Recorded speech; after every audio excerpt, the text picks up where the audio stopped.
You want to wait a few more minutes, Gabriel? Should we go ahead and get started? Yeah, I think let's start. I think we can be admitting people as they come in.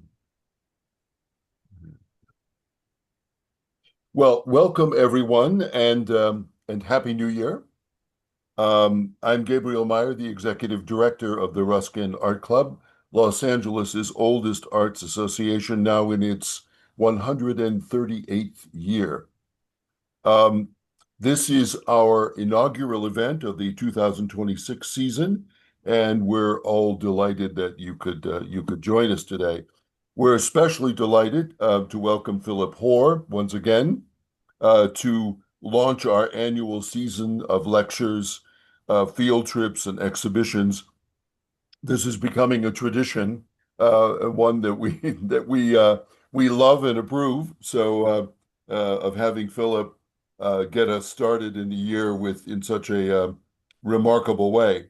Um, Speaking of lectures, events, field trips, and other events, you can inform yourself about those by going to our website at ruskinartclub.org, and also thereby seeing our newsletter. We have a new edition of the newsletter with much of the annual schedule for the year outlined there. So that's also accessible. You can subscribe on our website.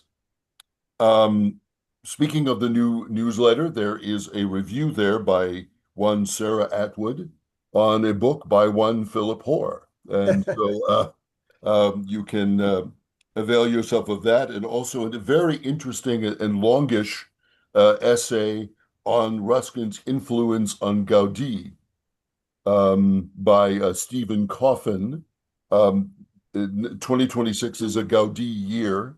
It's the commemoration of the centenary of Gaudí's death. So we're interested in exploring that theme this year. It's my great pleasure to turn things over now to our Ruskin Art Club board member and colleague, Sarah Atwood. In addition to serving on our board of directors, Sarah is a companion of the Guild of St. George, Ruskin's charity founded in 1871. She's lectured and written widely on Ruskin, both in the US and abroad, focusing particularly on education, the environment, and language. Uh, I would also note that some of Sarah's past lectures that were given under our auspices are available on our YouTube channel on the website, so do avail yourself of that. When Sarah's not lecturing about Ruskin, she's a lecturer in English literature and writing at Portland State University and Pacific Northwest College of Art. Sarah? Okay. Thank you, Gabriel. And thanks everyone for being here today. As Gabriel said, this is our inaugural event of 2026, and we are really especially fortunate to have Philip join us again. And this time he's going to discuss his newest book, William Blake and the Sea Monsters of Love, which was published last year to wide and well-deserved acclaim. He's the author of 10 works of nonfiction, including biographies of Stephen Tennant and Noel Coward, and the studies Wild's Last Stand and England's Lost Eden: Adventures in a Victorian Utopia. His book, Spike Island, was chosen by W.G. Sebald as his book of the year in 2001. In 2009, his Leviathan, or The Whale, won the 2009 BBC Samuel Johnson Prize for Nonfiction. Other books include The Sea Inside, Rising Tide, Falling Star, and Albert and the Whale, which Philip spoke to us about in 2023. Philip wrote and presented the BBC Arena film The Hunt for Moby Dick and directed 3 short films for BBC's Whale Night. He also is co-curator with Angela Cockayne of the digital projects MobyDickBigRead.com and the Ancient Mariner BigRead.com. He's professor emeritus at the University of Southampton, and he swims every day in the sea. The New York Times has called Philip a, quote, forceful weather system of his own. And it's true that to read Philip's work is to be swept up in a gale of energy, enthusiasm, and excitement. People tell me I get overexcited, Philip writes, as if excitement were rationed. Well, bollocks to that. And I second that. I agree. His books are consistently mind-blowing, pulsing with curiosity, intelligence, and attentive observation. Philip brings a Ruskinian sort of seeing to his work, as well as an admirable capacity for wonder. He's always open to the unexpected and attuned to subtle nuances and connections. Philip's work is genre bending, immersive, surprising, and always enlightening. We are carried along on the tide of his thought and arrive at the shore with a new perspective. Philip's books make my brain fizz deliciously, and they also remind me, in these days when it would be so easy to give in to despair at the state of things, that the world remains rich in delights: art, music, language, nature, ideas, love. As I've said in my own review of his book, William Blake in The Sea Monsters of Love is characteristically elusive, associative, and exuberant. Yet these qualities are somehow in this book supercharged. The book is not just about something, it's doing something, enacting a rift in time in which people, ideas, places, and periods converge, and a man dead 198 years steps from the pages as, quote, a living artist from the future, not a dead white male from the past. Philip writes with the exhilaration of one astonished by what he describes as, quote, the thermodynamic blast of Blake's work, and his new book boils with the same sort of power. Thank you so much for being with us here today, Philip. Welcome. I'll turn it over to you. It's such a pleasure to be here. Thank you, Sarah and Gabriel, very much for hosting me. It's always a real and because I'm particularly this year, as in past, I'm talking to you from Cape Cod, Provincetown. I feel continentally linked as opposed to sea linked as I am when I'm in England, but maybe both. And indeed, it's the sea. You won't be surprised that I'm sort of is my way into Blake's world. And thinking about this event, I went back to Ruskin as we all do because he's always incredibly rewarding, his voice from the future and from the past. And so I was thinking this morning, how did I enter Blake's world, and how do we do that now? It's such a long way away from us, ostensibly. But it is for me through the sea. And I was delighted to find this quote from Ruskin talking about geniuses, I suppose. He writes, "We have had two in the past century, two magnificent and mighty, William Blake and J.M.W. Turner, those light waves of the wide human sea, the great lighthouses of the moving wilderness, those towering and solitary beacons whose tops are seen from above and beyond the morning cloud and evening horizon." I sort of think I just could give up now and just leave you with that because wow, these notions of these two people who he almost physically adored, really, in a way, and as artists and what they gave to his time. And we were speaking just before we came live that Ruskin shared, what is it? It's not 8 years of time with William Blake. He was existing at the same time, born in 1819 as Ruskin was, and Blake dying in 1827. And they surely, as we were just saying, Sarah and Gabriel and I, they surely passed one another on the street. And what would Ruskin, a young Ruskin, have made of Blake? There's a great story of Blake walking down the Strand, and a friend of his, who's an acquaintance, bumps into him on the Strand, and the friend has his 5-year-old daughter with him.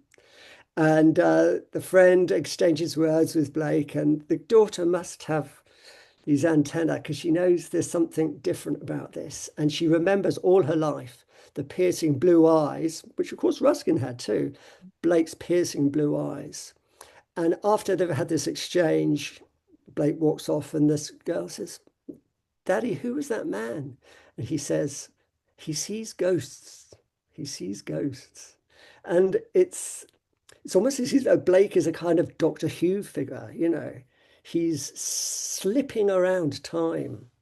He's fugitive, and the way Ruskin does, the way that Ruskin seems so modern to us than we read him now, you know, and so utterly germane and prescient in statements about justice, art, fragility, um, the way we exist in this world.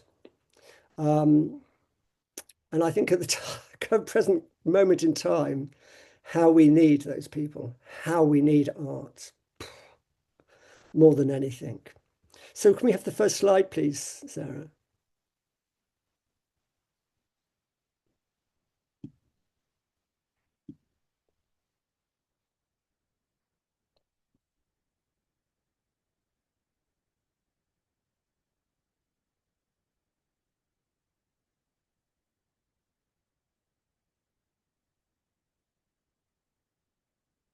And the next one, please. Very dark slide. This is a photograph I took 2 days ago in the early morning, about 4 or 5 o'clock. And there was bioluminescence in Cape Cod Bay. Um, and I could write my name in it.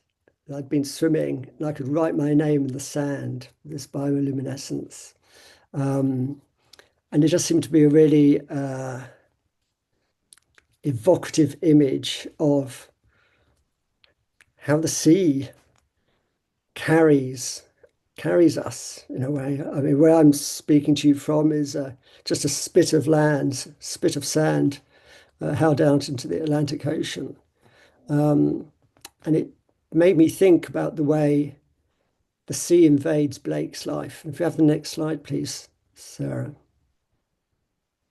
This is the opening image from the book. And there's just a little passage that I wanted to read from the opening of the book, which sort of just talks a little bit about how I was feeling my way into Blake. And this is one of Blake's colour prints, astonishing, phantasmagorical creations that we can't explain them even now. The creation of them is kind of cryptic and strange and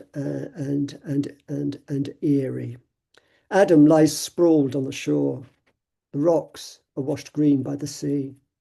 His newborn body is spread-eagled, arms outstretched. He doesn't know what he's for. There's a serpent already wrapped around his legs. The pain of creation is on his face. You can see it in the whites of his eyes. God flies over the abyss, bestowing the sentence of humanity, his holy hand held over Adam's fiery head. After all the storms and the planets and the seas, all the whales and the birds and the trees, he decided to make this beautiful creature out of earth and water to hold dominion over them all. God's wings, who made them, who took the picture, sprout out of his shoulders like a cape. He's a swan or a dove. The new dawn is fading. There are clouds in the rosy sky. God knows what he has done. The anguish is in his face. It's too late. There's no escape. Adam is already abandoned, stranded on the rocks, something the tide left behind. So Blake had a big argument going with God for creating us. He felt God was a terrible patriarch. He had many issues with Orthodox religion, and that really lies at the heart of his art and his practice, I think. And this image, amazing image of just rewriting the book of Genesis in a way, not rewriting it, but it's his version. And this image of Adam already entangled in sin, and he's lying on a seaweedy platform at the edge of a numinous, uncontained sea. The earth is hardly in existence at this time. You know, God is still making the firmament, making the earth. It evolves, and Blake is very much influenced by Paradise Lost, by John Milton's account of sort of pre-Genesis. Again, almost blasphemous, well, as sacrilegious rewriting of the Bible, or he's writing the backstory of the Bible. And the creation of the ocean and the first animal in the ocean that we see, which is Leviathan slumbering on the deep. It's a heady image which I sort of found one to follow. So next slide, please, Sarah. So my second way in to Blake when I was writing the book, partly because I felt overwhelmed by what surrounds Blake, by the aura, by the influence, by his journey, rather like Moby Dick, um, of becoming beyond the years of his creator's existence. So Moby Dick didn't really exist within his lifetime. It wasn't appreciated. 1920s becomes a modernist text. Lawrence, Wolfe, Auden, all these people realizing the power. At the same time, the same thing happens to Blake. Um, and for me, it was really interesting because I was curating an exhibition in the John Hansard Gallery in Southampton, where I work as a curator, around the work of Derek Jarman, who's an avant-garde queer film director from the 1970s, who in 1971 was in London. He was living in a Bankside warehouse that's quite near Borough, if you know London, quite near London, very near London Bridge, in a decrepit, actually probably been deserted since the Second World War. Parts of that stretch of the Thames were still bomb sites in the 1970s. When I first came to London, London was still pockmarked with bomb sites. And Jarman received a phone call from a student from RISD, from Rhode Island School of Design, saying he'd heard that Derek Jarman was the Andy Warhol of London, and could he come and visit him? And Mark Ballard, who's this person, arrived with a Super 8 camera. Jarman had never really seen a Super 8 camera, but in the sort of Michelangelo moment, Ballard gives this camera to Jarman, and Jarman starts making films. And these are snaps from the first narrative Super 8 film that Jarman makes. And it's set in, oh, nice message from Victoria. This is filmed on the coast of southern England in Dorset, a place called the Isle of Purbeck, which isn't an island at all, but it's a kind of headland of rock, of Purbeck and Portland stone, the stone from which London is made. There are still the shapes of parts of St. Paul's Cathedral in the quarries there, these kind of absences. It's a very storied place, Neolithic remains, stone circles, like Avebury and Stonehenge not far away, and there are remains of Neolithic peoples there. And the coastline is just a jagged slab of rock. There's no golden beaches. That's why it's not really a tourist destination. And Jarman, who'd been educated there, quite close by, knew of a place called Dancing Ledge, and further along a place called Winspit, which were just the remains of old quarries, really. And he went down there with Mark Ballard and the chap here that you see in a sort of gown cape, Andrew Logan, who'd established the first alternative Miss World, this great queer event in 1972, which is still going on now, actually. And a young man on the other frame. We only know he's called Ian. I've never been able to, no one remembers his surname. He might have been picked up in a nightclub the night before. And then a woman called Benthe Loos, who became a very well-known modernist architecture in Denmark, in her native Denmark. And they enact this scene, almost like a mime scene. It's almost like something from the 16th century or the 17th century, a masque by Ben Jonson, perhaps. And a sea god appears in this sort of gown. The boy is a drowned sailor lying in the rock pool. The woman is dressed in a net, just a net, and she's sort of assuming the pose of the Little Mermaid, the Danish mermaid. I think that's what she's doing. And she's a siren and he's a sailor, and she's summoned him to his doom. And the film resolves with the sea god in the great sort of technicolor gown clasping her and taking her into the water. And it's suffused with kind of 1970s decadence, saturated color, Jarman's own queer circle. The influence of this film would be felt very strongly on people like David Bowie and Roxy Music, and later on by punk. Um, but what I realized, and I was really drawn to this film, and it was sort of almost subliminally, I was really drawn to it, partly because it's the kind of the time I was imagining when I was a boy growing up in the 70s. It's sort of this glamorous world, like Warhol and the New York Dolls, New York City Dolls, and New York Dolls, and in CBGBs and all these things. And it seemed to be, wow, this is kind of what I was dreaming of. And this is happening very close to where I live in Southampton on the South Coast. And then I realized with a real jolt, because I'd already started to think about William Blake, that if we have the next image, please, Sarah.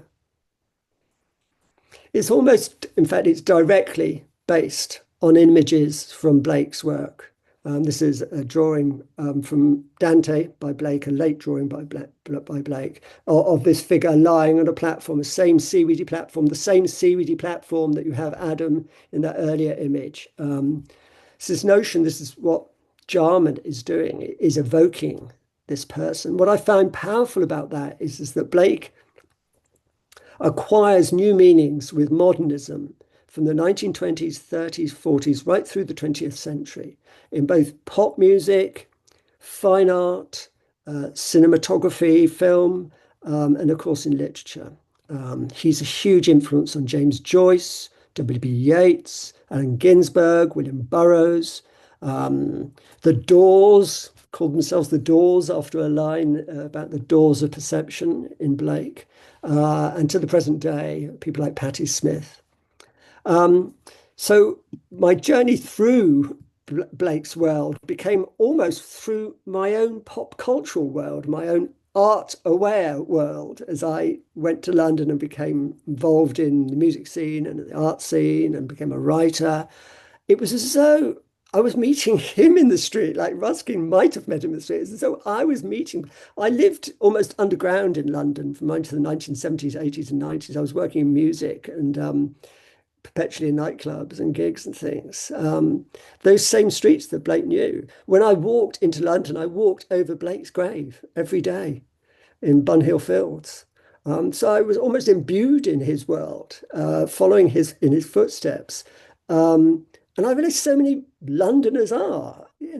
He's a London artist. He only left London for 3 years, once for 3 years, for what he called My Slumber by the Ocean, when he moved to a Sussex village where he produced some of his great works, Jerusalem, Milton, the Four Valas. So that sense of what Blake, I was inhabiting the same geographical site as Blake, but also the same cultural site. And so I was kind of involved in the same process.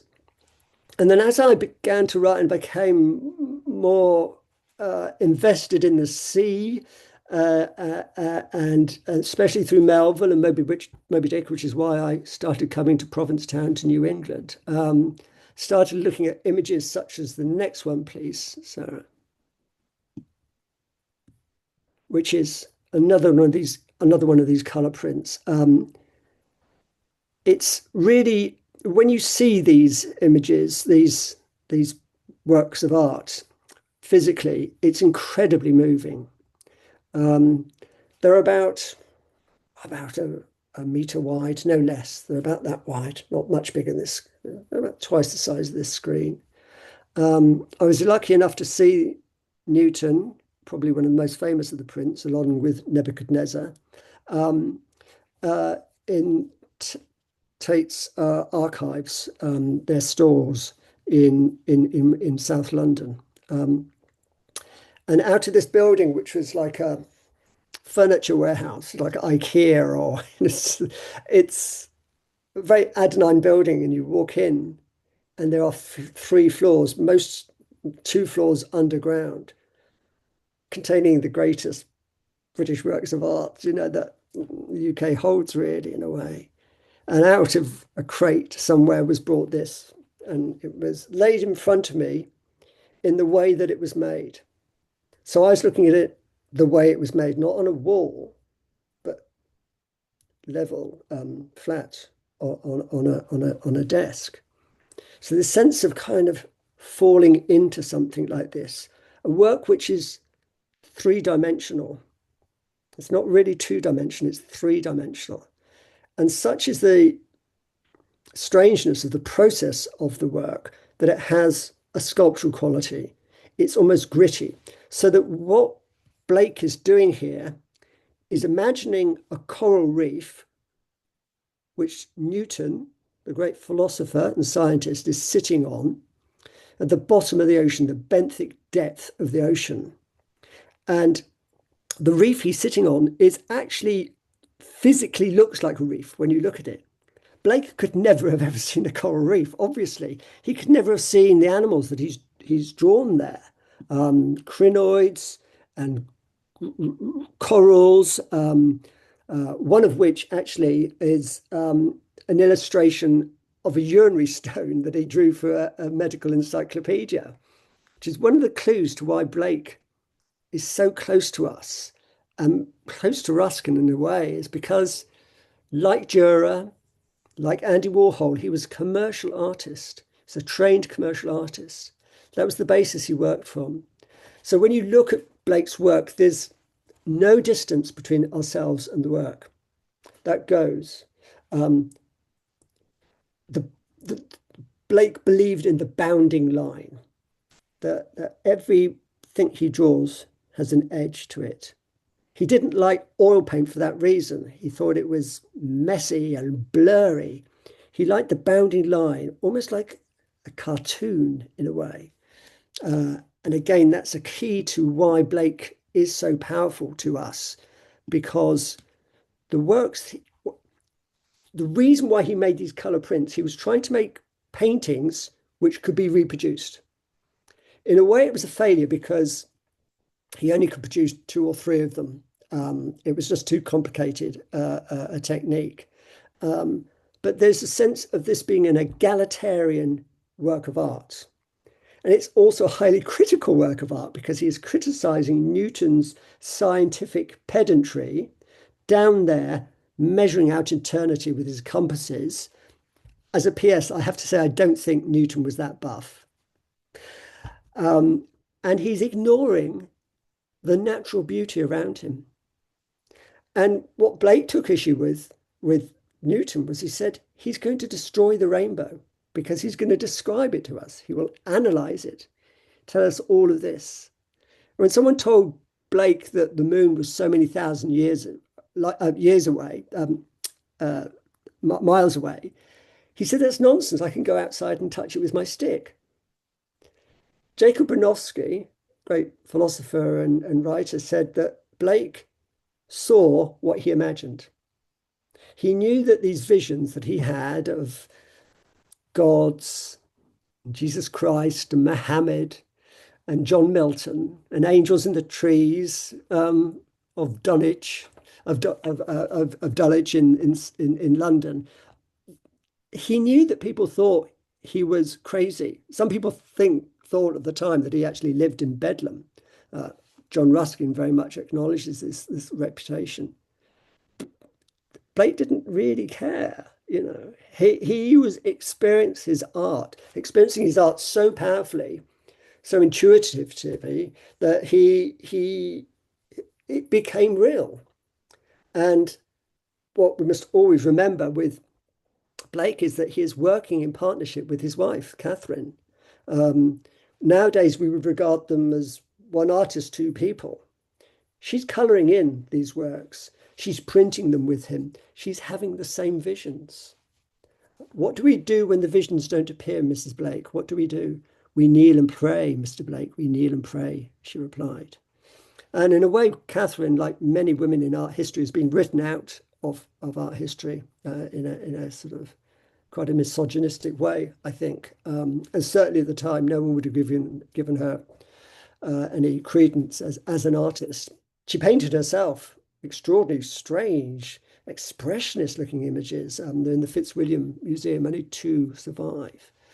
But so the making of these images was collaborative and it was astounding. So much so that when Rossetti saw these images first in the 1850s, can we have the next slide, please, Sarah? he could only compare them to photographs. And when he was talking about photographs, he was talking about the cyanotypes of Anne Atkins. And you can see almost directly what he's saying, because the same seaweed and vegetation that you see in Anne Atkins' work appears in Blake's work. And then again in the next image, please, Sarah. The famous Nebuchadnezzar, which John Ruskin tried to acquire himself, actually. He tried to acquire a number of Blake prints, this one and some others, unsuccessfully. But the sense of strangeness about this, the kind of Gothic quality of the transforming of a human being into something else, something animal. His thighs are growing roots. His heels and toes are becoming like those of a tiger. His hands have become flat and are stretching out. It's like American Werewolf in London. And this crazed look on his face. And again, he seems to be almost under the sea or on a beach on that same weedy background, this strange science fictional world that Blake is creating. It's like nothing else. Do you can imagine anyone seeing these works at the time? It's just they didn't have anything to compare them to. Someone actually had the strange idea of showing some of Blake's works to King George III, suggesting that Blake become a tutor to the royal children. And King George III just said, "Take them away, take them away." Just horrified by the strangeness of them. And they do seem to occupy this fluid world, a very fluid world which is mutative, which is almost evolutionary. People like Cuvier, soon Darwin, and of course that's after Blake's time, but there's a sense of what the Earth's prehistory is about. Blake looks back to an Albion of Neolithic times. He looks at Stonehenge, he draws Stonehenge as this possible utopian future, so that time becomes fluid, that all things are connected. That was his great thing, to see the world in a grain of sand and a heaven in a wild flower, to hold infinity in the palm of your hand and eternity in an hour. Everything concertinas in Blake's imagination, everything comes together. And it comes together on the page, it comes together on pages which he's creating in the most extraordinary way. Next one, next slide, please, Sarah. In what he calls, excuse me, his illuminated books. So illuminated books, he's already referring us to the medieval period, referring us to illuminated manuscripts. But what he's doing is something incredibly modern, because he's printing them. And a medieval monk would take years, possibly, creating the illuminated manuscripts. Blake is printing them almost like Polaroids. And he's doing them to instructions given to him by his younger brother, Robert, 6 years younger than Blake, his most beloved person in his life, after, maybe alongside Catherine, who died in his arms when he was 19. Well, he didn't die, he actually floated through the ceiling, clapping his hands, according to William.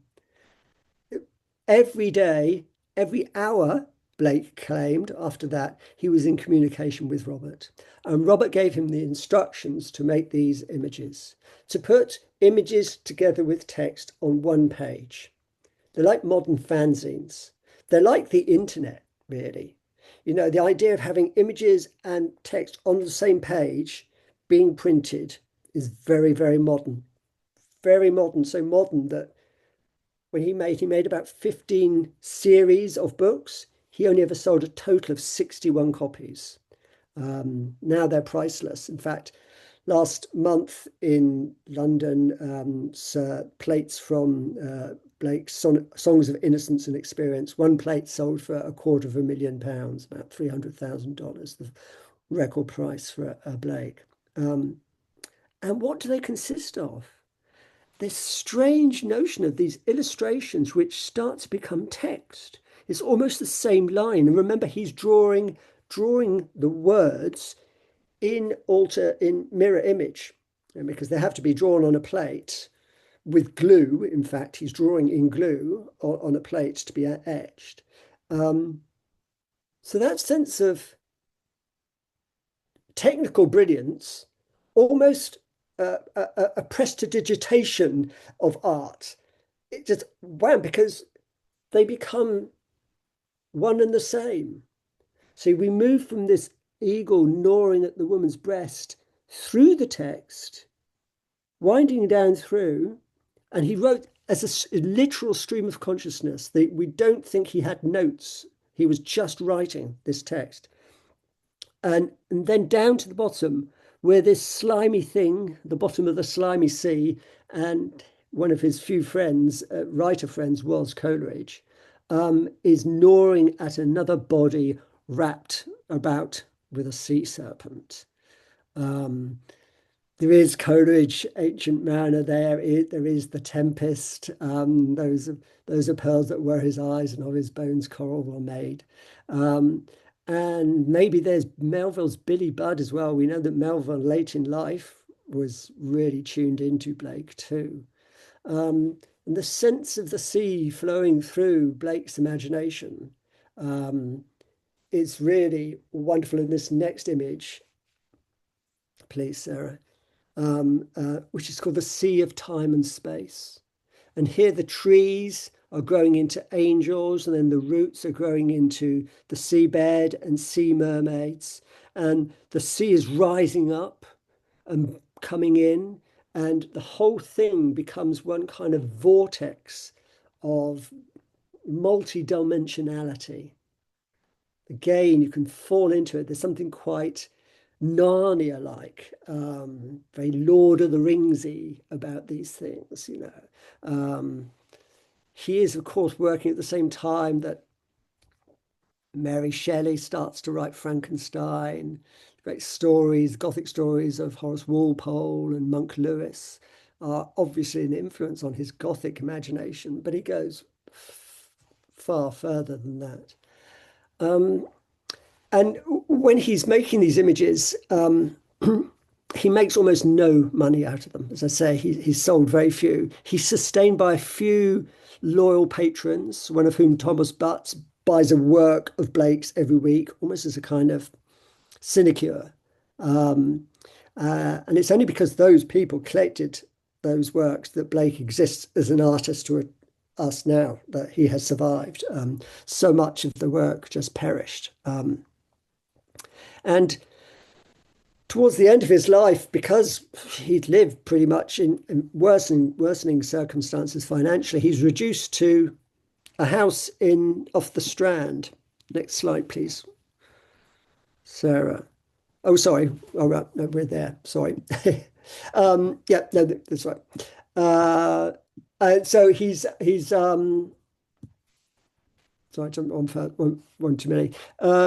So he's working in. Actually, can we jump on two images, please, Sarah? Sorry, I just need to talk to you about the house. So he's living in. This is his last address in London. He's about 5 or 6 addresses in London, but this is his last address, which is off the Strand, Fountain Court, off the Strand.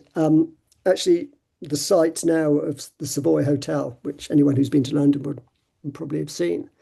And he's reduced to just 2 rooms. He and Catherine, they have nothing left. You know, Blake sold. He had a very wonderful collection of vintage prints, of antique prints. He's only left with one print, which is Durer's Melancholia, which is pinned next to the window in the wall of one of their rooms. And he looks past that image, which stands over his work desk, at the Thames. The golden bar of the river at the end of the street, with Catherine. And he writes to a friend that his dream, he's disturbed at night by the sound of howling wolves and hyenas. So if we go back to the images, please, back to, and of course he's evoking the tiger, which now is probably the one poem, the one work for which he is most renowned. Tiger, tiger, burning bright in the forests of the night, what a mortal hand or eye could frame thy fearful symmetry? In what distant deeps or skies burnt the fire of thine eyes? On what wings dare he aspire? What the hand dare seize the fire? And what shoulder and what art could twist the sinews of thy heart? And when thy heart began to beat, what dread hand and what dread feet? What the hammer, what the chain? In what furnace was thy brain? What the anvil, what dread grasp dare its deadly terrors clasp? When the stars threw down their spears, watered heaven with their tears, did he smile his work to see? Did he who made the lamb make thee? Tiger, tiger, burning bright, the forests of the night, what mortal hand or eye dare frame thy fearful symmetry? It's a call to revolution. It's a call to democracy. He's evoking the American Revolution. It's quite a heady thing to read now. Tiger, tiger, burning bright in the forests of the night. It's a fearful thing, the struggle for justice. Blake wrote so powerfully of the need for equality. He raged against slavery. He raged against the abuse of human beings and the abuse of animals. In Auguries of Innocence, a robin redbreast in a cage puts all heaven in a rage. A dove house filled with doves and pigeons shudders hell through all the regions. A dog starved at his master's gate predicts the ruin of the state. A dog starved at his master's gate predicts the ruin of the state. Yeah. So he's creating these images with words which reach out to us now. And next image, please, Sarah. And this image, copy of which maybe 3 or 4 copies exist, editions. One that sold in London last week, tiny, not much bigger than a cigarette box, really. And people criticize here this image for being unlike a tiger, more like Tigger from Winnie the Pooh, saying that Blake can't really have known what he was doing when he was trying to depict a tiger, whereas in fact the reverse is completely true. So next slide, please, Sarah. So directly across the street from Fountain Court, yep, the next slide, please, that's there, is this building. Approximately where the Lyceum is now, the Exeter Exchange, the Royal Menagerie, a department store of beasts. So the first floors, which is the second floor in US terms, the 2 top floors contain, next slide, please, Sarah. I'm going to have to blow this up on my board to be able to read this. Containing a full-grown lion, a Bengal royal tiger, a male lion, an elegant leopard, as if there were any other kind, a laughing hyena, 3 oriental porcupines, 2 great white polars, 2 polar bears on the upper story of this building, an elephant, 10 foot high, a famous sambu, which I'm afraid isn't an animal, it's a human being. Black people are displayed in this menagerie. And then right at the very bottom is almost like the terms and conditions, is the skeleton of an enormous spermaceti whale 60 foot long. Literally the elephant in the room. The last thing on the poster is the biggest thing in the room. And in the way that I think about Blake's imagining, he actually did see a tiger just across the road. And when he complained about hearing about them in his dreams. They weren't in his dreams at all. They were in reality. Um, just call this. So the whole notion. Sorry, I'm going to go back to. Sorry, I'm just going to put up my. So his actual drawings of the natural world were quite accurate. And when he was drawing the tiger for his book, his print, he was actually drawing on, next slide, please, Sarah.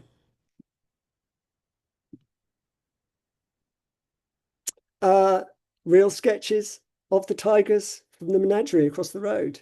And this is his notebook, Blake's notebook, which we believe Ruskin was shown by Rossetti, who owned this notebook in 1854.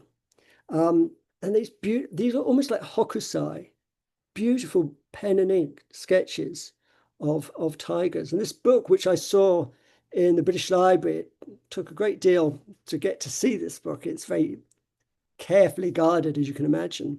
And opening it was like opening up Blake's brain. It was extraordinary. It belonged to Robert, his brother. So Blake took it over, and in amongst Robert's sketches, pencil sketches, he added his own and designs for images like the first one we saw of God creating Adam, all here in sort of embryonic form. Alongside, there's about 6 different versions of the tiger in the book. It was really powerful to actually see that book at the end of my research. I'd already finished the book, really. I think I would have written a different book in a way. I would have maybe not searched so hard to find things. I found things that I'd supposed were true in the book, which is quite strange for a writer, and very strange to hold something which is so closely held to his chest, to his heart. You know, there's his spit, his sweat in this book. You can see where he's rubbed things out with his thumb. It's really close to the person himself in this little notebook, about the size of my notebook there. It's just a very beautiful thing. And like Hokusai, amazingly, Blake, at the end of his life, produced probably his best work, which was the Book of Job, which was a series of 26 plates reimagining the biblical Book of Job.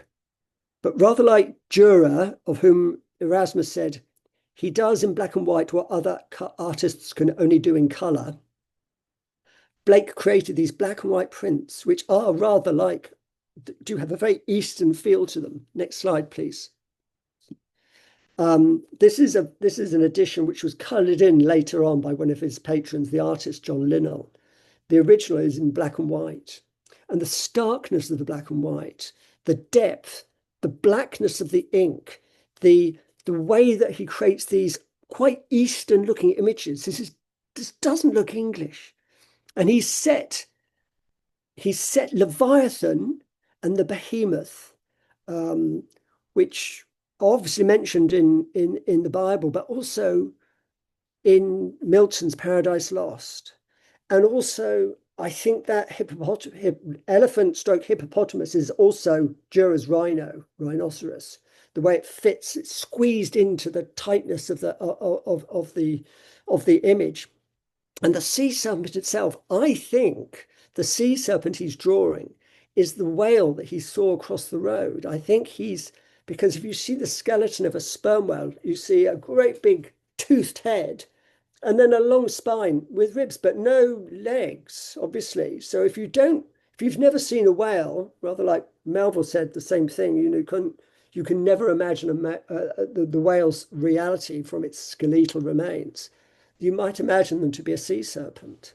Very, very powerful image. In fact, it reappears, which is something in an image I only found very recently. Can I have the next image, please? So in the Sea Serpent Polka, which is an 1870s, it's a sheet piece of sheet music, but that's Blake's Sea Serpent. That's actually the head that they've reused there. Um, and this notion that Blake, who writes a lot about sea serpents, they appear a lot in his work. Next image, please, Sarah. In the image of the kraken, Tennyson's kraken as well, in the mid-19th century, when as the bite of science, of Darwin and the theories of evolution, what Blake had feared, what Newton had started, came. There was the kind of reverse action where the calling up of these monsters from the deep, they're almost from the subconscious. Freud writes a lot about sea monsters. Blake writes an awful lot about sea monsters. H.P. Lovecraft writes about sea monsters. Virginia Woolf is very interesting motif in modernist art because it so directly represents the opposite of rational science, the notion of a huge animal. So next slide, please, Sarah. We come to two really important figures in the story in a way. One is W. Graham Robertson, painted here by Sargent, very famous portrait. Anyone who's seen it in the Thames, and I think it was in the recent touring show of Sargent's work, who, in a bookshop in 1881 in Southampton, city where I live actually, found a copy of Gilchrist's biography of Blake, which is the only biography of Blake that existed. And he became fascinated by Blake. This is a very crucial moment in Blake's history because it's through Robertson's finances, because he is heir to a vast fortune from his Scottish shipping magnate father.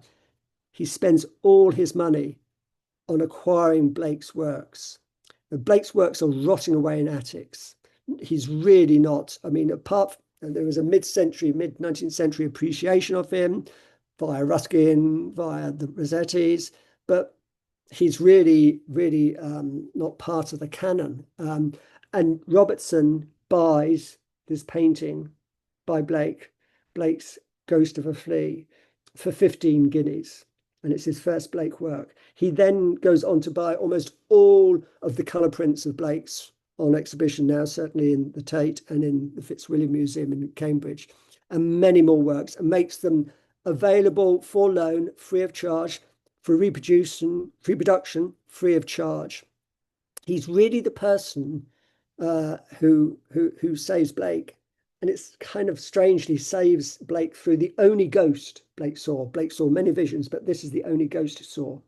Ghost of a flea, this keratinous Nosferatu-like stalking creature. Sort of, it's almost something out of Leon Bakst's work, the Ballet Russe. And it's also the model for H.H. Geiger's Alien. You see it in Star Wars. Tremendously science fictional image that's made by Blake. And you are watching Blake, we are watching Blake go into the 20th century. Excuse me. So in the gallery that Robertson lends his first Blakes to, the Carfax Gallery, which is run by Robbie Ross, who is Wilde's first male lover and literary executor, this nexus of late 19th century decadence, fantasecular decadence, also holds the first major exhibition of Blake's work.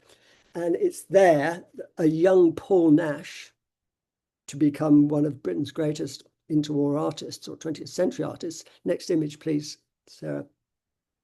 Walks in and sees this wonderful colour print by Blake called Pity. And it has the same texture as the Nebuchadnezzar and the Newton.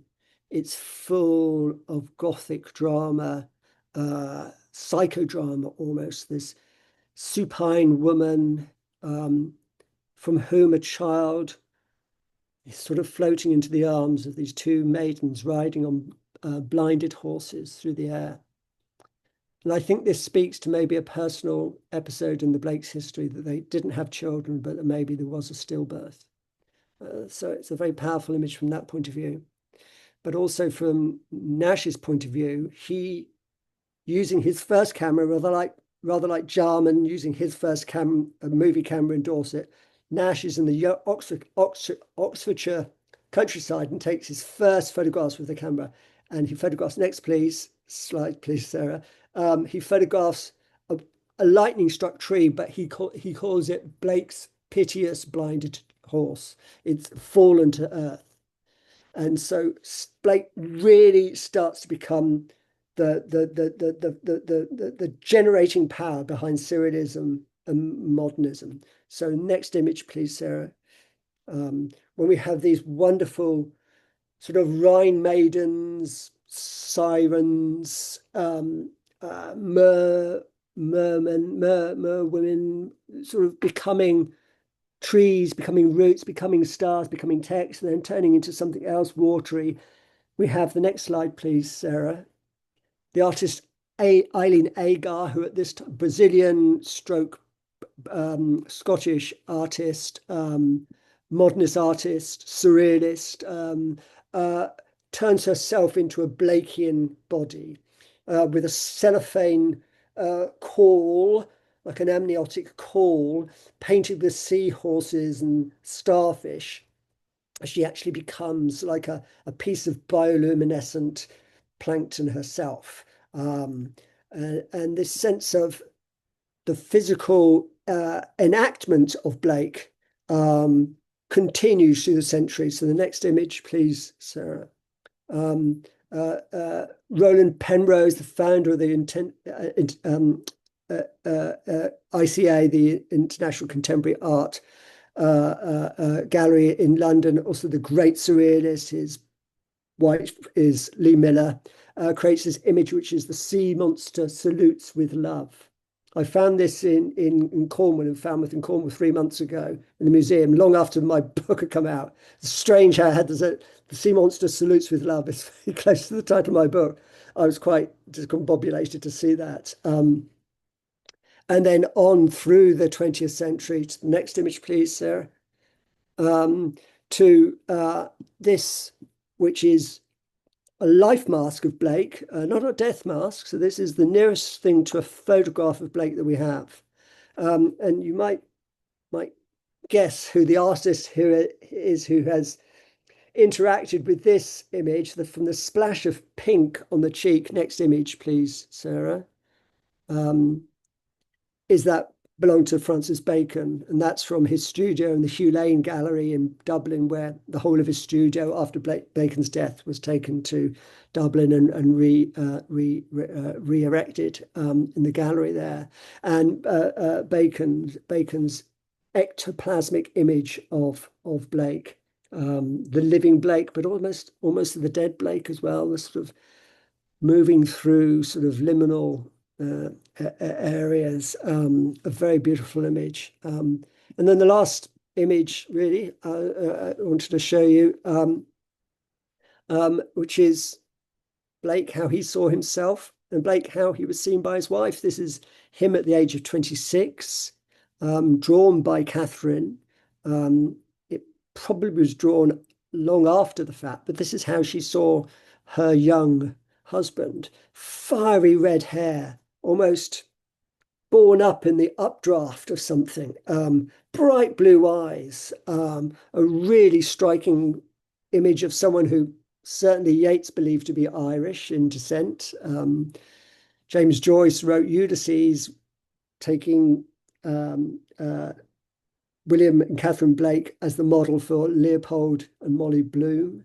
The way this is all moving through the modernist canon, then moves in the next image, please, Sarah, and the next to the 1970s, where I come in, really. And then to the last image, please, Sarah, of Blake's self-portrait as a radiant kind of God, kind of Billy Budd figure, this radiant golden person, surrounded by a rainbow aura, standing on a volcano or a mountain, the same texture of all those color prints, and the absolute glory of him as this person who is kind of immortal, in a way, and he knows he's immortal because the work he has made carries on. Catherine continues making printing it after Blake's death in 1827.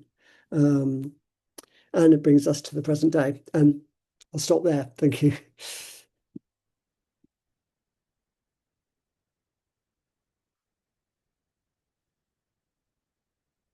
Sorry, I was trying to unmute. Yeah, thank you. Thank you so much, Philip. Yeah. That was really wonderful, as I knew it would be. I'm sure that people probably have questions, Mm, so we're going to spend some time now. I'm going to open kind of the field for questions, comments, insights. I will just say, just to kind of lead us off, that I was kind mm, of making some notes, here as you were speaking too, and you make this very clear in your talk and in your book how startling Blake is. mm, Um, mm, mm, and you said, and I think at the beginning of your talk, you said, imagine seeing these works at the time they're made. There is mm. nothing else like them. There really isn't. No, no. And Mm, when I teach Blake and I show slides to my students, I always make that comment and say, no, now think about any other work you've seen from this period. There's nothing to compare. no, no, no. And I can imagine that, yeah, as you say, absorbing this work, trying to make sense of it, at the time must have been so confusing for a lot of people. Yeah. Except those people who were really drawn to it, Ruskin among Mm, them, mm, mm, yeah. Rossetti and others. Mm, Uh, mm, but Blake really, you can see why he speaks to, the modern age. mm. And I love what you do at the end there with the slides ending with or coming up to David Bowie, right? Yeah. And just you can see the way that he's been absorbed, into the modern age and why Mm, too. mm, mm, He mm, really is, mm, something entirely different. And I think too, a lot of the time of Emily Dickinson in that way too. yeah, yeah, Not yeah. exactly the same way, of course, but somebody No, who but was yeah. doing something at the time that there really wasn't any comparison for. Mm, mm, mm, mm, Um, and I was thinking also, you're talking about his serpents. And that brought me, to Ruskin too, who writes about mm, snakes quite, mm, fairly mm, often in his mm. work and calls He them does, living doesn't he? hieroglyphs. Yes, he does. Um, Yes, yeah. Describes them at one point as a running brook of horror on the ground. It's Wow, great. so So good, that so just struck good. me as another connection, between Ruskin and Blake as well. And I have a lot of other notes here too. Yeah, I won't, but yeah. I don't want to dominate the conversation. So, if people have questions or comments, maybe the best thing to do if you can is to, use that little hand symbol or put your hand up. I can't see everyone though. So, Mm, I would love to welcome discussion. okay. I think Ted just asked about Swedenborg. Um, I there's so much about Blake that I couldn't get into. It's just too much really. Swedenborg's such an interesting, Emanuel Swedenborg, and he was a Swedenborgian for a while, but I think he sort of took against it, partly because there was some suggestion that there should be some shared partnership in his marriage, which he proposed to Catherine, and it wasn't well received. He became quite vehemently anti-Swedenborgian in The Marriage of Heaven and Hell. He really ridiculed Swedenborgian belief, but he definitely, and it was possible through his parents that there might have been traces of that. But yeah, it's an interesting. I just didn't have the space. It wasn't. It's not meant to be a biography, so I wasn't being comprehensive, but that's certainly something very interesting about Blake's background.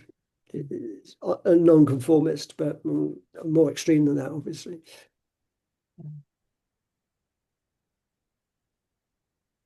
Other questions or comments? There's a comment in the comments here that I see. Mm, Just wondering what we know about Blake's reading in 18th century literature. yeah. And was he keeping up with other English romantic poets, Wordsworth, Coleridge, etc.? He's quite dismissive, I'm Yeah. afraid. The only one he really liked was Coleridge, and he did have good conversations with Coleridge. Yeah. You can kind of see why. Um, Yeah, he didn't, yeah. It's like with other artists, he wasn't really, he wasn't really that interested. I No. mean, he has such a strength of his own imagination and his interior life.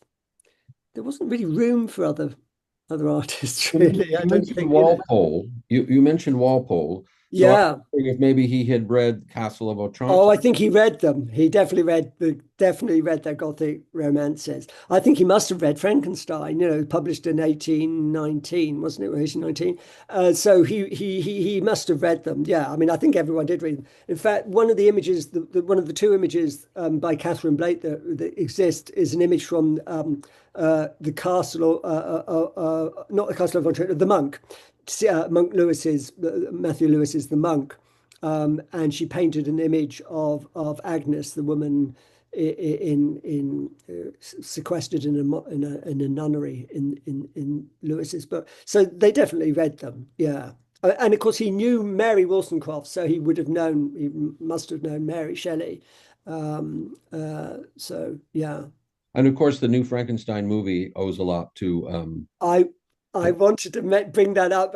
We would be here for all day, but absolutely, it's really, yeah. The new Frankenstein looks like Blakean figure, doesn't it? Yeah, yeah. It's really interesting.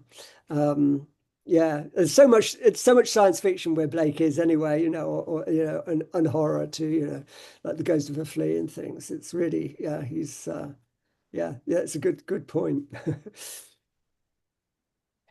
And you can see that influence on science fiction. I mean, you mentioned it with the Ghost of a Flea, right? But some of his other images as well, some of the serpent images, and there's others I can think of too, where again, he seems to be making these scientific images, science fiction images that we're so familiar with now. You know, we watch films and even I think of like comic books and things Yeah, that yeah, also I think were probably influenced by Blake. He seems to definitely. just these images, which are so familiar to us, Mm, again, must mm. have been so startling at the time. Absolutely, absolutely. Yeah. It's partly because I think it is graphic work.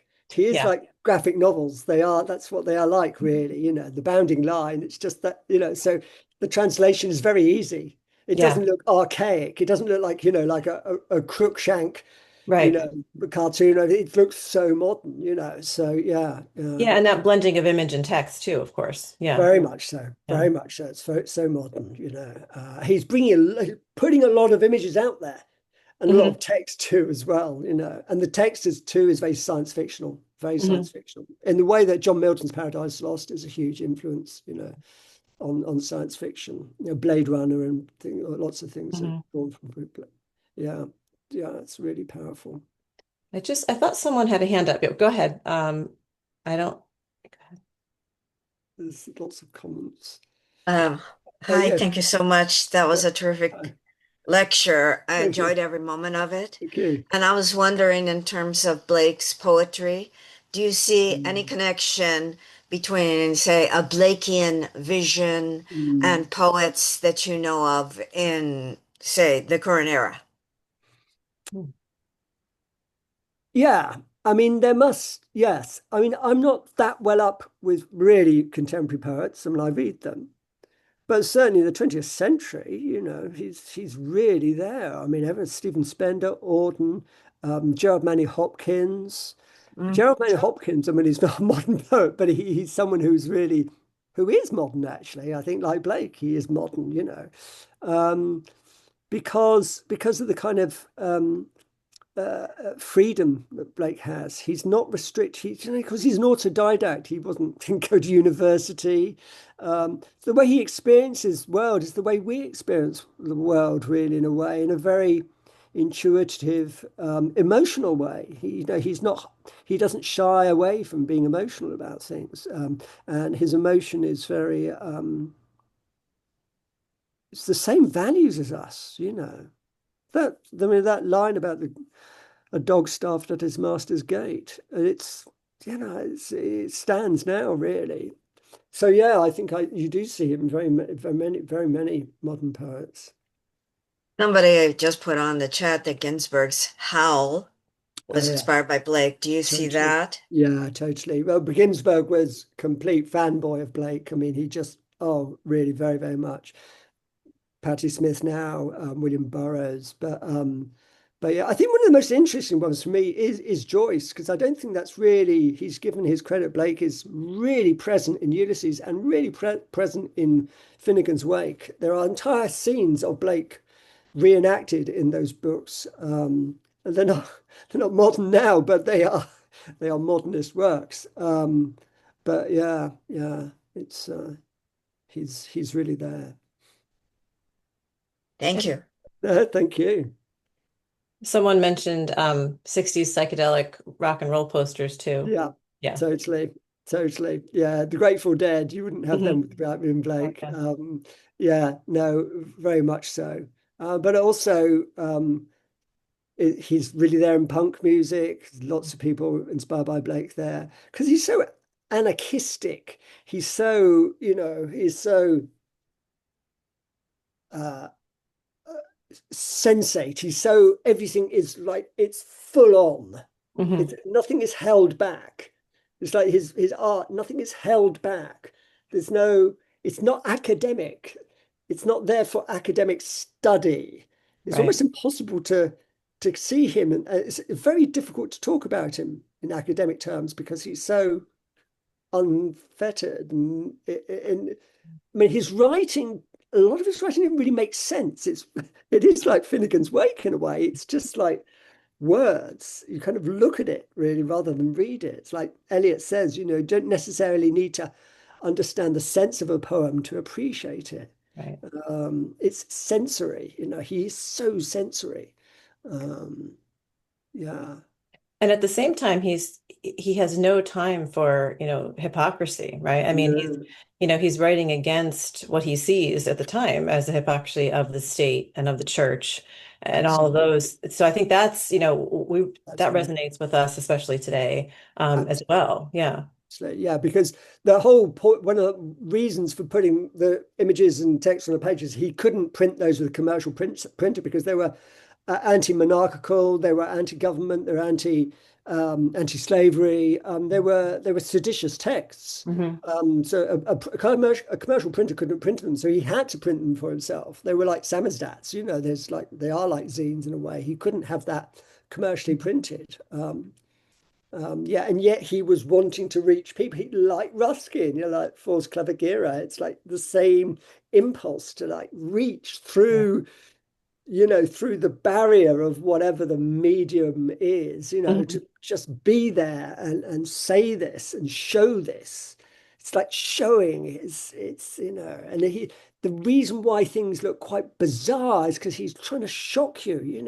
The Nebuchadnezzar image is really shocking. It's still physically shocking to me. I think it's kind of scary and it's and also he creates images which stick in your head. I mean, they've stuck in our heads for 200 years. They're still in movie directors' heads. Right. It's an amazing thing, considering that he was such a quotes failure in his lifetime.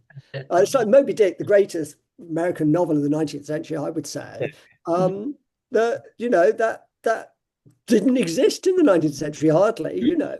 Never sold out its first edition. So Well, and that makes me think too, since you brought up Ruskin's Forest Clavigera, he says mm, at one point in one of the letters that he's not writing for he says, I'm not writing for the men of like 1873 or whatever. I'm writing for, a future audience who might understand what I'm trying to say. mm, And a lot of people at the mm, time, of course, there were people who read Forest and got it, but there were a lot mm, who didn't. mm. And it's a similar Yeah, sort of thing. Like, I'm making this now, and I know that the people, living at the time might not get it, but someone will in the future. yeah, That certainly is true, of Blake. yeah, Yeah. definitely. I mean, there's one image that Ruskin conjures up of a man with a sunflower growing out of his head. Do you Oh, remember that's that? a fantastic image. Yeah. It's incredible.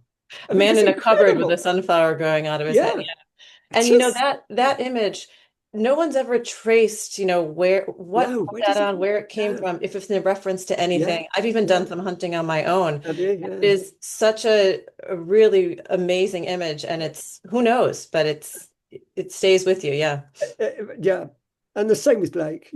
Blake's like the women who grow swans' necks and Hmm. heads.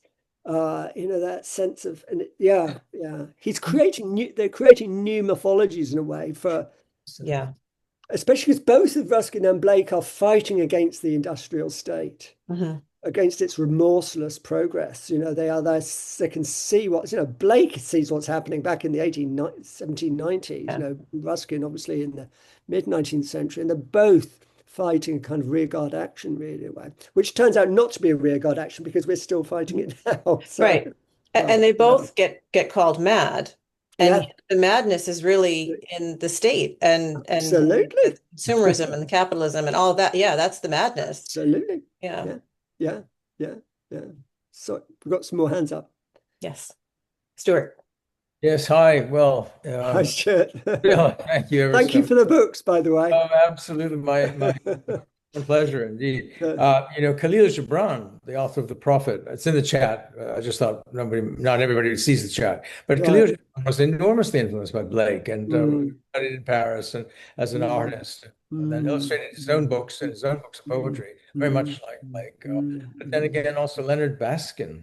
Yes, yes, Deeply. yes, I was looking yes, desperately in my yeah, my drawers for a portrait of Blake by Baskin, which would have right, accompanied the book if I had right, found one. I don't yeah, have it. yeah, But yeah. then Maurice Sendak collected Blake books. Yes, Yes, yes, yeah. So yes, very thank much you so. so very Yeah, much.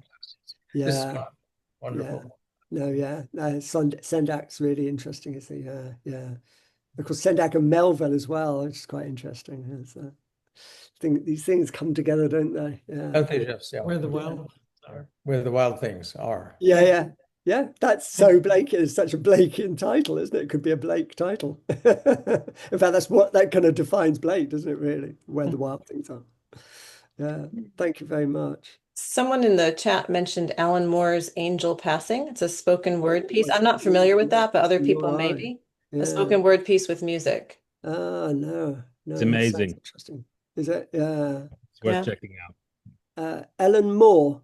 Alan Moore is the guy that wrote Watchmen and V for Oh, Vendetta. yes, yes, yes, He yes, does loads of yes, these evocations of yes, yes, yes, of psychogeography, course. and Yeah, yeah, yeah, it's yeah, it's actually absolutely. more brilliant than his comic Yeah, book. It's no, quite yeah, good. yeah, Yes. yeah, of course. Yeah, yeah, yeah, yeah, yeah. I know exactly what you mean now. Yeah, very interesting. Yeah. We got more hands up, Sarah? Yes. I don't, your name is not on the screen, so go ahead. You had Oh, spoken before. Oh, De La O. My name is Okay. Marcia De La O. hello. Sorry. My question is about, we're talking about a lot about his influences on the modern age, and you were speaking a little bit of how he was influenced. And you Mm. specifically mentioned Milton as a huge influence, but Mm. he seems so different from Milton. So was he sui generis Yeah, in other ways, yeah, is what I'm yeah. asking, or are there other Yeah. influences on him? That's such a good question, and I totally agree. Milton and he, like he takes issue with lots of Milton. He actually creates Milton later on as a kind of a criminal almost. He thinks he was, but very in a very blatant way. But it's such a because you think of Fuseli, but Fuseli's a pornographer in many ways, compared to Blake, and Blake is too generous really to be like that. You have to look back to. You have to look far back. His work does look like medieval wall paintings. Mm. A lot of the books do look like, and I suppose that's why the Pre-Raphaelites really tied into him. But yeah, I don't know. Anyone else, please shout with any influences you can think that might, because it's really, it just seems to be quite, yeah, just invented on the spot, really. Well, one of, I think, the uh, it's not a proximate influence at all, but in this general sense, the whole notion of midrash, Yeah. of taking a biblical text and Mm, imagining on it. yes. And as you know, Yes, the yes, yeah. the midrash as a body as a document, as a Mm, body of literature, mm, is amazing in its mm, mm, breadth. We mm, also know mm. so the medieval legends. Yeah, yeah. Again, also start with scripture, Sure. but then imagine Yes, on it. yes, absolutely. Yeah, yeah. Absolutely. Yeah. Yeah. Well, I think No, it's that's something that you mentioned earlier, Philip, if I jump in this, because I think I had an opportunity to visit the cottage in Felpham Oh yes. last year, and the Uh, Lake Cottage, and heard I hadn't realized that he was arrested there yes. and was nearly imprisoned. It could have been Yes. executed. Oh So, yes. Yeah. partly to what Gabriel is mentioning, Mm, if you were living at that time in England and you wanted to do a gloss on the Bible, you could land yourself executed. absolutely. I think a lot of, as you mentioned earlier, Philip, so a lot of, think that a lot of the elaborate mythologizing Mm, that he did around these characters of what is partly in order to kind of code disguise it. Yeah. the Mm, samizdat era. yeah. I Yeah. think it was what Blake was doing was incredibly dangerous, Yeah. actually.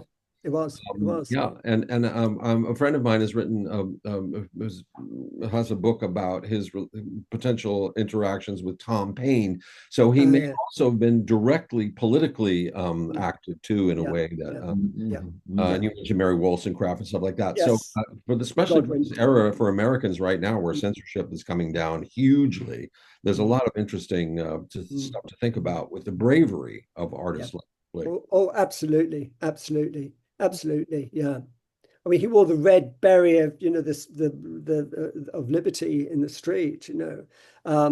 Yeah, very dangerous time. I mean, like Shelley was being followed by the British Secret Service. I mean, art was dangerous. The government worried about art, literature, and art.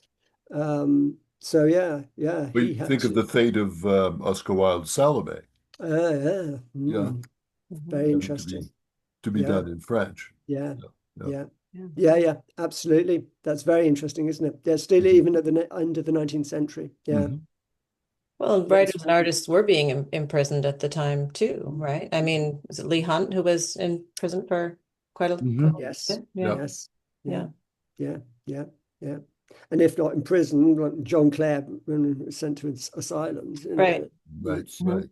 Yeah, Yeah. It's yeah, it's a really unstable time. I yeah. mean, that period he spends at the Feltham Cottage, the cottage down in Sussex, Mhm.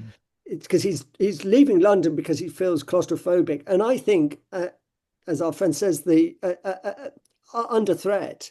And then he gets involved in this fracas with a drunken grenadier, and it all blows up. Partly, I think, because Catherine is a real firebrand, and she's out there calling the shots, and she's saying you can off, and she's using pretty strong language, and Blake's sort of steps in and basically sort of tells the court that it's him who's saying. But we think that the evidence is that actually it was Catherine was really coming out and saying, Mhm. down with the king in rather more. Oh, okay. Super uh, interesting. I mean, there was a major moment for women in politics, wasn't it? Mhm. absolutely. Very important point. Very important point. Yeah. Very important point. Yeah, major. Yeah. And Blake takes all that on. I mean, he really does. Um, yeah, yeah, I mean, he is a feminist by any other name, I think. Um, yeah. That's why I think, the comparison to Fuseli is, Fuseli's a kind of exploiter of women. Blake is certainly not that. Yeah. Another hand? Is there? Yeah, I wondered if there was any sort of serious speculation or writing and so forth about lost Blake works that might be passed from collector to collector. Yeah. A bit of a lore question, but I always find that Mm. idea fascinating. Mm. Is there any serious speculation on that in the academic community, etc.? I don't know of any kind of like sort of great lost manuscript that a specific thing, but we do know that, for instance, when Blake died, Catherine inherited. Obviously, she had all his work, all the plates, everything. She was then suborned by someone called Frederick Tatham, who was a friend of Samuel Palmer, one of the ancients, the kind of the disciples that Blake had. And Frederick Tatham Frederick Tatham becomes quite an influence on Catherine, and he becomes a member of a Victorian cult, kind of utopian cult, who instruct him to burn all the Blake's works that he can. So there's a lot of destruction of Blake's work. We know that stuff was rotting away in attics, being eaten away by rats and things. It's only because the main survival is the works that Butts bought and which are the ones that Graham Robertson then bought. They ended up in a house in Dorset where the Butt's grandson built a special extension to hold the Blake's work, and that's what really preserved them. Otherwise, because they're so fragile. I mean, even now, I mean, those a lot. Tate museums can't really show the works very easily because they're so light sensitive. They're like kind of cicadas. They only come out every 15 years, you know. That's the other thing I think about Blake is that it's difficult to see the physical Blakes because they are quite fragile. Tate don't show them very often. But There was yeah, just a Getty exhibition in the last year or so. yeah, Well, Was and someone commented in the comments that the Morgan Library in New York is yes, planning an exhibition, which I'm yes, hoping to get to see. So that'll be this year, later this year. yes. Yeah. But I they think are. it's winter spring 27, but maybe I'm wrong. Oh, Yeah, no, 27. it is. Sorry. It is. Sorry. I think it is 27. Yeah, Next year. Yeah. yeah.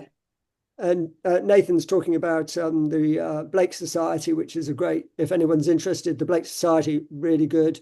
Also, blakearchive.org, Mm. the most brilliant resource. Everything is there. Really, really wonderful resource. Everything is there. Yeah. Someone had a hand up, but there's not a name attached. And I don't know your name. So it's hard on Zoom to say. Mm. I can ask you to unmute. Let me do that. There you go. I had a very difficult time connecting this morning, so I missed a part of the early part of it. But I was thinking about something that I long ago put into my mind about Blake's, talking about the proximity of all these exotic animals that he actually saw across the street from this. I was thinking about this thing. He said, I do not hold with the outward creation. To me, it is hindrance, not action. What, it will be asked, when the sun rises, do you not see a round disk of fire somewhat like a guinea? Oh, no. No, I see a multitude of the heavenly host saying, Holy, holy, holy is the God Almighty. I hold not with the outer eye, I look through it, not with it. Mm. And Brilliant. that Brilliant. always, you're talking about this man who sees, but it's a collection of real things that he sees, as well as the world of imagination. Yeah. I always liked Catherine's response to, I always liked Catherine's response. She said, you must be wonderful to live in Mr. Blake's company. And she says, I have very little of Mr. Blake's company. He is most often in heaven. Yeah. That's brilliant. The other thing I thought, because of this fusion between husband and wife, you think of and the under recognition of that. We have a contemporary example, but between the Eameses, between Charles and Ray. Ray was given very little credit, but until really very late, and now it's grown a lot. But again, it was a partnership. Yeah, interesting. Thing. And the other thing I thought of is a saying that a friend of mine attributes to his father: two heads are better than one, even if one is a cabbage.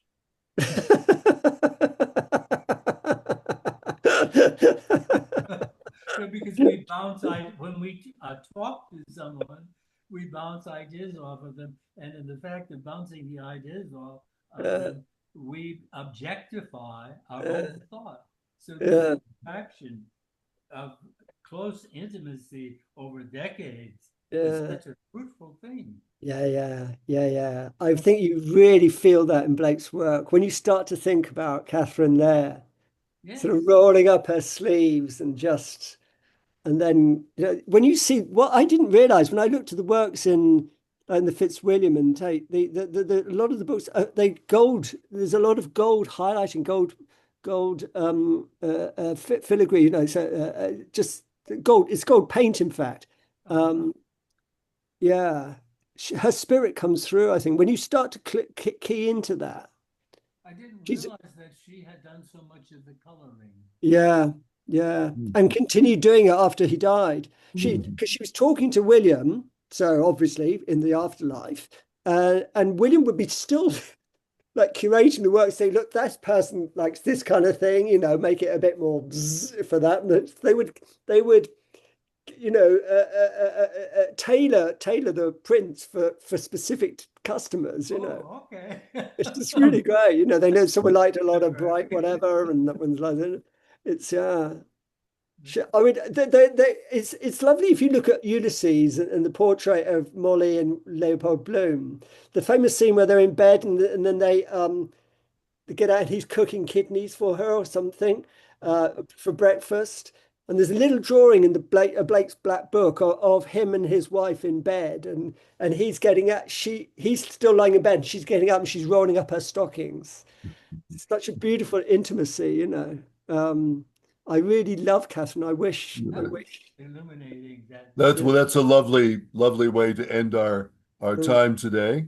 It's always my unhappy duty to put a period Yeah, on these discussions. yeah. Um, as always, Philip, I want to thank our friend Philip Hoare for sharing his Thank you. brilliant and remarkable insights with us on a Saturday morning and launching us into 2026. I think of no better way. Yeah, thank you. For those of us who might want to revisit Philip's talk, and for members who may have missed today's program, this lecture, along with all our other programs, will be on the Ruskin Art Club website, on the YouTube channel shortly. So when you visit the channel, just please subscribe. That's very helpful. I want to thank our technical help today, Joseph Rodriguez, who is here, and of course Sarah for leading our session this morning. Um, I wanted to talk very briefly just about February activities.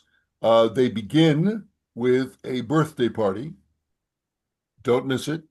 The annual Ruskin Birthday Bash, which as usual will be at the Telescope Studio in the downtown LA Arts District. It's a party, so it's always a delightful thing. It's an in-person event. Um, Featuring poets Suzanne Lummis, Judith Patched, and the former LA City Poet Laureate Lynn Thompson, cellist Alan Hahn, pianist Alex Zhu will also be performing.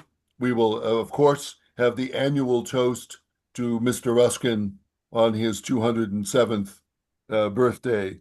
I must say he's in fine fettle for a man of his age. And there will be a festive dessert reception, and it's always great fun. So please join us. It's open to the public, free of charge. There's parking available around the studio and in valet parking across the street. And information on this event is on our website and also in the newsletter. One other event in February, on Saturday, February 21st, 11 a.m. to 1 p.m., is our first field trip of the year, which we're taking to the Craft in America Center on West 3rd Street. Is featuring an exhibition, Tools of the Trades, American Handmade Tools and Devices. And in addition to a tour of the exhibition, we will have presentations from a master blacksmith and tool expert, Heather McLarty, and collector Max Grossman. So that'll be just a wonderful first field trip for the year. And again, information is on our website. On the website, www.ruskinartclub.org, is membership information, application forms, payment options are also found on the website. Please consider joining us in this marvelous and outrageous organization that would welcome you, as we often say. We have the Ruskin Art Club has conversations that really matter, and we're only waiting for you to join us. So please be a part of this ongoing conversation. Thanks again for joining us today, and we'll see you at the birthday bash. I just want to say one thing too. I want to thank you again, Philip, for doing this. It's my Really huge delightful. pleasure. Yeah, it was great. And there's so many still comments coming in. People were really inspired by your talk. And someone mentioned that despite a New Year's resolution not to buy more books, he's bought a book.